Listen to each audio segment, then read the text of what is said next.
The age-old advice, know thyself, can help you so much in achieving peace and tranquility, and also achieving, period, the things you want in life.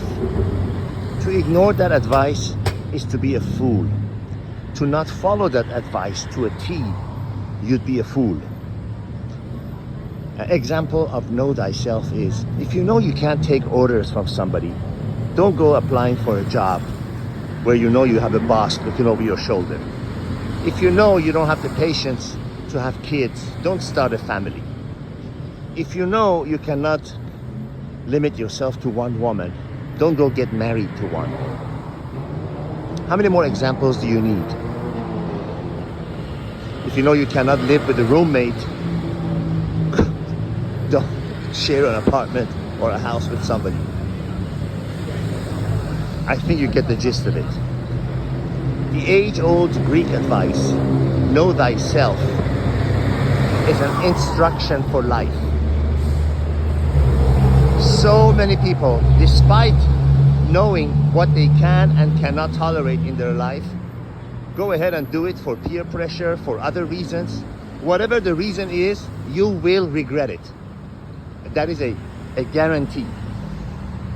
And on the opposite side, if you make decisions in accordance with knowing yourself, what things you can and cannot tolerate, what things you're really good at, in what situations you thrive, and in what situations you're like a bird with a broken wing. If you follow your instinct and be honest with yourself and act in accordance with knowing yourself, you will get so much more out of life. You will get to where you want to go so much faster, and you will have the things that you want to have in your life so much easier. But again, it's one of those simple things that people just ignore for a variety of reasons. Maybe short term it feels good. Who knows? Who knows what the reason is? The reason is not important. It's the ultimate action that you take. Live your life in accordance to knowing yourself.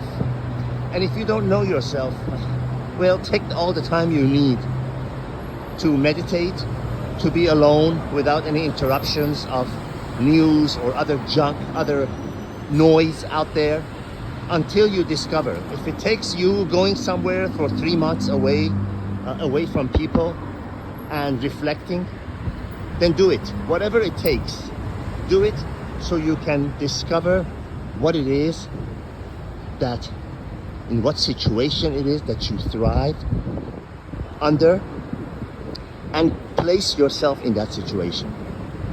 Don't be something that you're not. Don't act. That's never gonna last. Don't try to be something else than what you're good at. And vice versa. Know thyself. I use some easiest instances, examples at the beginning of this video to give you an idea. You need to have some imagination, but I think you know what I mean. And probably many of you have discovered the hard way. You try to be something that you're not. You try to do something that's against your grain, and you realize, that's just not me. I can't do this. I made a mistake. I gotta admit to myself that I made a mistake and make a U-turn. It's completely okay. It's completely okay to remake yourself, make a U-turn,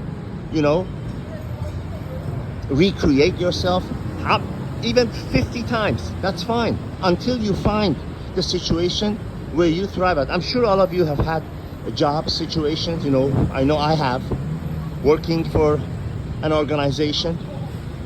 Say you're selling something, marketing something, and you go to first job and you're a dud, you're nothing. You go to second job and you're a nothing. For some unknown reason, that third job really agrees with you. I don't know what it is, the product, the situation, the co-workers, the management, the selling style they have, and you're continuously the top guy because you're in a situation that meets with what you are inside.